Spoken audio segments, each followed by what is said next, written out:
போட்டித் தேர்வுக்கு தயாராகும் அனைவருக்கும் அதிகமான வணக்கம். நான் ராஜ்குமார். இந்த வீடியோவில் TNPSC குரூப் 4 எக்ஸாமுக்கு நான் முதல்ல எது படிக்க ஸ்டார்ட் பண்ணுறது நிறைய பேர் டவுட் கேட்குறீங்க.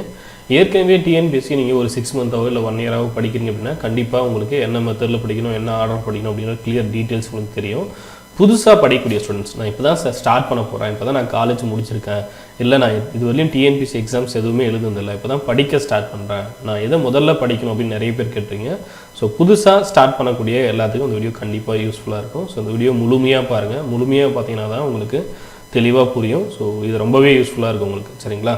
நீங்கள் TNPSC குரூப் 4 எக்ஸாமுக்கு படிக்கிறீங்க அப்படின்னா ஆல்ரெடி குரூப் 4 எக்ஸாம் படிக்கிறதுனா புத்தகங்கள் பற்றி ஒரு வீடியோ கொடுத்துருப்போம். உங்கள்கிட்ட படிக்கிறதுக்கு புத்தகம் இல்லை அப்படின்னா சோசியல் சயின்ஸில் 5 புக்ஸ், அதே போல் சயின்ஸில் 3 புக்ஸ் வந்து அதியமான் டீமில் அவைலபிள். ஸோ நீங்கள் ஆர்டர் பண்ணிக்கலாம். தமிழ் மீடியம்லையும் இருக்குது, அதே போல் இங்கிலீஷ் மீடியமும் இருக்குது. புத்தகம் வேணும் அப்படின்றவங்க இந்த நம்பருக்கு கான்டாக்ட் பண்ணிட்டு புக்ஸ் ஆர்டர் பண்ணிக்கலாம். இல்லை அதியமான் டீம் பக்கம் போயிட்டு புக்ஸை நீங்கள் ஆர்டர் பண்ணிக்கலாம். பொது தமிழ் புத்தகத்தான ஒர்க் போயிட்டுருக்கு. முடிஞ்ச பிறகு கண்டிப்பாக இன்ஃபார்ம் பண்ணுறோம். சரிங்களா? ஸோ அதுக்கான ஒர்க் முடிஞ்ச பிறகு கண்டிப்பாக சேனலில் இன்ஃபார்ம் பண்ணுறோம். ஸோ முதல்ல எது நீங்கள் படிக்கணும் அப்படின்னு பார்த்தீங்கன்னா முதல்ல TNPSC குரூப் 4க்கான சிலபஸ் செக் பண்ணுங்கள். சரிங்களா? சிலபஸை ஃபுல்லாக ஒரு டைம் ரீட் பண்ணுங்கள். சிலபஸில் என்னென்ன டாபிக் கொடுத்துருக்காங்க, அந்த டாபிக்ஸில் ஏற்கனவே நமக்கு ஏதாவது தெரியுதா, இல்லை எல்லாமே புதுசாக இருக்கா அப்படின்னு பாருங்கள். ரெண்டாவது ரொம்ப ரொம்ப முக்கியமானது ப்ரீவியஸ் இயர் கொஸ்டின் பேப்பர். நிறைய பேர் பார்த்தீங்கன்னா இது ரெண்டுமே வந்து விட்டுட்டு டைரெக்டாக புக் எடுத்து படிக்க ஸ்டார்ட் பண்ணிடுங்க. சிலபஸையோ இல்லை ப்ரீவியஸ் இயர் கொஸ்டின் பேப்பரையோ எடுக்காமல் நீங்கள் டேரெக்டாக வந்து நான் புக் எடுத்து படிக்கிறேன் சார், சயின்ஸ் புக் எடுத்து படிக்கிறேன், இல்லை சோசியல் சயின்ஸில் இருக்கக்கூடிய ஹிஸ்ட்ரி எடுத்து படிக்கிறேன், பாலிட்டி எடுத்து படிக்கிறேன், இல்லை தமிழ் எடுத்து படிக்கிறேன் அப்படின்னு படிக்காதீங்க. எல்லாத்துக்கும் முன்னாடி நீங்கள் செய்ய வேண்டியது ஃபஸ்ட்டு சிலபஸ்.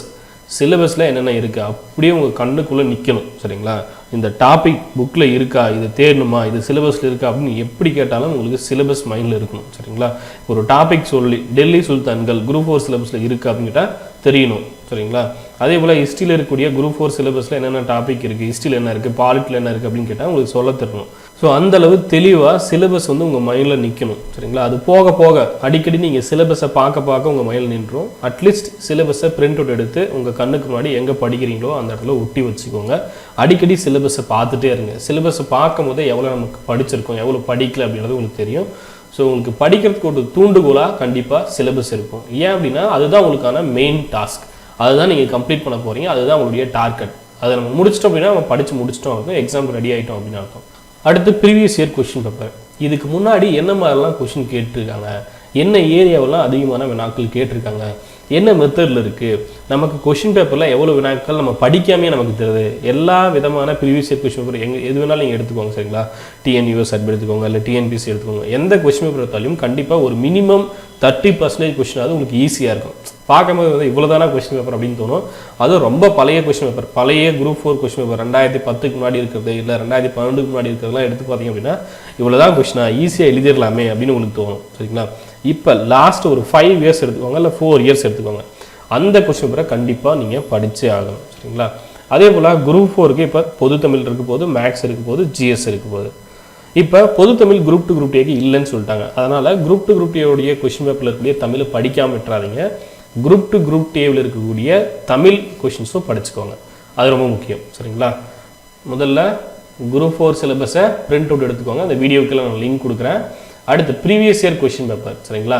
குறைஞ்சபட்சம் ஒரு 5 இயர்ஸ்க்கான கொஸ்டின் பேப்பரை எடுத்துக்கோங்க. 5 இயர்ஸ். சரிங்களா? அது குரூப் 4க்கான கொஸ்டின் பேப்பர் கண்டிப்பாக நீங்கள் கம்ப்ளீட் பண்ணணும். இது மட்டும் இல்லாமல் குரூப் 2 குரூப் 2 ஏழு இருக்கக்கூடிய தமிழ். சரிங்களா? பழைய குரூப் 2 ஏழு பார்த்தீங்கன்னா உங்களுக்கு குரூப் 2 ஏழு வந்து பொது தமிழ் வினாக்கள் கொடுத்துருப்பாங்க. பொது தமிழில் 100 கொஷின் இருக்கும். ஸோ அதையும் படிச்சுக்கோங்க. சரிங்களா? அது ரொம்ப முக்கியம். இப்போ இந்த டாப்பிக்கில் எதை சார் நான் ஃபஸ்ட்டு படிக்கிறது அப்படின்னு நிறைய பேர் கேட்குறீங்க. பொது தமிழ், மேக்ஸ், GS, அடுத்து கரண்ட் அஃபேர்ஸ். முதல்ல பொது தமிழ் எதுலேருந்து எது வரையும் படிக்கணும் அப்படின்னு நிறைய பேர் கேட்கும்போது 6லேருந்து 10 வரையும் போதுமா சார், ஏன்னா 10ஆம் வகுப்பு தரம் தானே அப்படின்னு கேட்குறீங்க. 6லேருந்து 10 வரையும் படிக்கும்போது கண்டிப்பாக நீங்கள் நல்லா ஸ்கோர் பண்ண முடியும். பட் நம்மளுடைய வேலையை டிசைட் பண்ணக்கூடியது அந்த 5 கேள்விகள், இல்லை 8 கேள்விகள், இல்லை 10 கேள்விகள். அந்த 6லேருந்து 10 வரையும் மேக்ஸிமம் எல்லாருமே படிச்சிருவாங்க. சரிங்களா? ரொம்ப ஒரு சில கடினமான கேள்விகள் பார்த்தீங்கன்னா 11th 12th வந்து கேட்பாங்க. ஸோ மேற்கோள்களாக இருக்கலாம், இல்லை நூல் ஆசிரியர் பற்றிய தகவலாக இருக்கலாம், இல்லை நூல் பற்றிய தகவலாக இருக்கலாம். இந்த மாதிரி ஒரு சில கொஞ்சம் டஃப்பாக இருக்கக்கூடிய கொஸ்டின் 11th 12th உங்களுக்கு கேட்பாங்க. அப்போ அந்த கேள்விகளுக்கும் உங்களுக்கு பதில் சொல்ல தெரியணும். சரிங்களா? ஸோ எல்லாத்துக்குமே தெரியாத கேள்விக்கு நீங்கள் பதில் சொன்னீங்கன்னா மட்டும்தான் உங்களால் டாப் ஸ்கோர் வாங்க முடியும், டாப் ரேங்க் வாங்க முடியும். 6லேருந்து 10 வரை எல்லாருமே படிச்சிருவாங்க. அதை தாண்டி நீங்கள் எவ்வளோ ரெஃபர் பண்ணுறீங்க, எவ்வளோ வந்து டஃப்பான கொஸ்டின் ஆன்சர் பண்ண தருது, எவ்வளோ நீங்கள் ரிவிஷன் பண்ணியிருக்கீங்க, எவ்வளோ ப்ராக்டிஸ் பண்ணியிருக்கீங்க ரொம்ப முக்கியம். ஸோ அது எங்கே கை கொடுக்குன்னு பார்த்தீங்கன்னா ப்ரீவியஸ் இயர் கொஸ்டின் பேப்பர், அதே போல் 11th 12th இருக்கக்கூடிய பொது தமிழ். சரிங்களா, அதை நல்லா கவர் பண்ணிக்கோங்க. தமிழோட சேர்ந்து நான் எது சார் படிக்கணும் அப்படின்னு பார்த்தீங்கன்னா மேக்ஸ். கம்பல்சரி மேக்ஸில் 25க்கு நீங்கள் 21+ வாங்கி தான் ஆகணும். சரிங்களா, நீங்கள் 23 இல்லை 24 25 வாங்கினா ரொம்பவே நல்லது. மேக்ஸை மட்டும் விட்டுறாதீங்க. ஏன் அப்படின்னா தமிழ்லையும் மேக்ஸும் நீங்கள் நல்லா படிச்சினாவே போதுமானது. நீங்கள் 125 கொஸ்டின்ஸ்க்கு ரெடி ஆகிடுறீங்க. அதுவும் தமிழை பொறுத்தவரையும் பார்த்தீங்கன்னா உங்களுக்கு 100 வினாக்கள் மட்டும் கிடையாது, அதை தாண்டி ஸ்டாட்டிக் ஜிகே. சரிங்களா, அதே போல் அறிவியல் சார்ந்த தகவல்கள், ரொம்ப எளிமையான வினாக்கள். சரிங்களா, ஸ்டாட்டிக் ஜிகே இப்போ முக்கியமான நாட்கள்லாம் கொடுத்துருப்பாங்க, இந்த தினத்தை பற்றிலாம் கொடுத்துருப்பாங்க, அதே போல் தமிழ் அறிஞர்கள் பற்றி கொடுத்துருப்பாங்க, அறிவியல் அறிஞர்கள் பற்றிலாம் இருக்கும். சரிங்களா, ஸோ இந்த மாதிரி உங்களுக்கு பொது அறிவு சம்மந்தமான தகவலும் தமிழில் நிறைய இருக்கும். அப்போ அதுலேயே ஏறக்குறைய ஒரு 10 வினாவோ இல்லை குறைஞ்சபட்சம் ஒரு 5 வினாக்களோ நீங்கள் அடிச்சிட முடியும். ஸோ என்னை பொறுத்தவரையும் நீங்கள் 100 வினாக்கு தமிழ் படிக்க போகிறதில்ல, 110 கொஸ்டினுக்கு படிக்க போகிறீங்க. சரிங்களா, ஸோ பொது தமிழ் நல்லாவே படிச்சிங்க அப்படின்னா ஏறக்குறைய 110 கொஸ்டினுக்கு நீங்கள் ரெடி ஆகிட்டீங்க அப்படின்னு அர்த்தம். சரிங்களா, அடுத்து ஜிஎஸ் படிக்க ஸ்டார்ட் பண்ணும்போது நிறைய பேர் என்ன பண்ணுவாங்கன்னா குரூப் 4 சிலபஸில் ஸ்டார்டிங்கில் சயின்ஸ் இருக்கும், அறிவியல் இருக்கும், அதை எடுத்து படிக்க ஸ்டார்ட் பண்ணிடுவீங்க. டேரெக்டாக நான் சயின்ஸ் படிக்கிறேன் அப்படின்ட்டு படிக்க ஸ்டார்ட் பண்ணிட்டீங்க அப்படின்னா உங்களுக்கு டைம் ரொம்ப அதிகமாக இருக்கும். ஸோ ஜிஎஸ்ல ஃபஸ்ட்டு நான் எது ஸ்டார்ட் பண்ணலாம் அப்படின்னு பார்த்தீங்கன்னா ஹிஸ்ட்ரி, கூடவே ஐஎன்எம். சரிங்களா, ஹிஸ்ட்ரி ஐஎன்எம்மும் கம்ப்ளீட் பண்ணிடுங்க. அடுத்து உங்களுக்கு எது ரொம்ப முக்கியம் அப்படின்னா பாலிட்டி. சரிங்களா, இது கூடவே பார்த்தீங்கன்னா கொஞ்சம் எளிமையான பகுதி எது சார் நான் படிக்கணும் அப்படின்னா ஜாகிரஃபி. சரிங்களா, ஸோ இதெல்லாம் கம்பல்சரி நீங்கள் படிக்க முடியும். அதுவும் ஹிஸ்ட்ரி ஐஎன்எம் பாலிட்டி கண்டிப்பாக நீங்கள் படிக்கணும். சரிங்களா, ரொம்ப முக்கியமாக நீங்கள் முதல்ல கம்ப்ளீட் பண்ண வேண்டியது தமிழ், மேக்ஸ், ஜிஎஸ்ல ஹிஸ்ட்ரி ஐஎன்எம் பாலிட்டி, கூடவே வந்து சைட் பை சைடு ரொம்ப எளிமையாக இருக்கக்கூடிய ஜாகிரஃபி படிச்சுக்கோங்க. சரிங்களா, அப்போ நான் ஏதாவது மற்ற இருக்கக்கூடிய டாபிக் சயின்ஸையோ இல்லை எக்கனாமிக்ஸையோ படிக்காமையே விட்டுறலாமா அப்படின்னு கேட்டிங்கன்னா கண்டிப்பாக கூடாது, கண்டிப்பாக படிக்கணும். சரிங்களா, முடிஞ்ச வரையும் உங்களால் எவ்வளோ கவர் பண்ண முடியுமோ அந்த அளவு நீங்கள் படிக்கணும். சரிங்களா, இதை நீங்கள் படிக்கும் போது கண்டிப்பாக வந்து ஏறக்குறைய 150க்கு நீங்கள் ரெடி ஆகிறீங்க அப்படின்னா 150லேயே நின்றுட்டீங்க அப்படின்னா நீங்கள் கொஸ்டின் பேப்பரில் ஒரு 20 கொஸ்டின் தப்பு பண்ணிங்கன்னா 130 இல்லை 120 இப்படியே நின்றுவீங்க. கொஸ்டின் பேப்பரில் 200 வினாக்கள் இருக்குது அப்படின்னா அந்த 200 வினாக்களுக்கும் நீங்கள் ரெடி ஆகணும். சரிங்களா, அப்போ தான் வந்து எக்ஸாம்பிளில் போயிட்டு நீங்கள் 170 கண்டிப்பாக வாங்க முடியும்.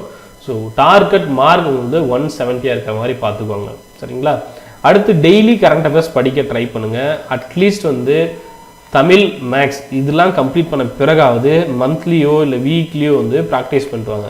நமக்கு இன்னும் நோட்டிஃபிகேஷன் வரல. ஸோ இப்போதைக்கு நீங்கள் கரண்ட் அஃபேர்ஸ் படிக்கலனாலும் பரவாயில்ல, எக்ஸாமுக்கான நோட்டிஃபிகேஷன் வந்த பிறகாவது டெய்லி இல்லை வீக்லி வந்து கரண்ட் அஃபேர்ஸ் படிக்க ஸ்டார்ட் பண்ணிக்கோங்க. அது கடைசி நேரத்தில் உங்களுக்கு ரொம்பவே கை கொடுக்கும். ஸோ நான் சொன்ன ஆர்டர் ஞாபகம் வச்சுக்கோங்க. ஃபஸ்ட்டு சிலபஸ் கம்ப்ளீட் பண்ணுங்கள். சரிங்களா, சிலபஸ் இருக்கக்கூடிய டாபிக்லாம் ரொம்ப தரவாக படிச்சுக்கோங்க. அடுத்து பார்த்தீங்கன்னா ப்ரீவியஸ் இயர் கொஸ்டின் பேப்பர். சரிங்களா, ப்ரீவியஸ் இயர் கொஸ்டின் பேப்பர் கண்டிப்பாக ஒரு 5 வருஷத்துக்கு படிச்சுக்கோங்க. அடுத்து பொது தமிழ். பொது தமிழ் நிறைய பேர் படிக்கும்போது நான் எது சார் ஃபஸ்ட்டு ஸ்டார்ட் பண்ணுறதுன்னு கேட்பீங்க. டேரெக்டாக நான் 11th 12th படிக்கவா இல்லை 10th படிக்கவா அப்படின்னு கேட்பீங்க.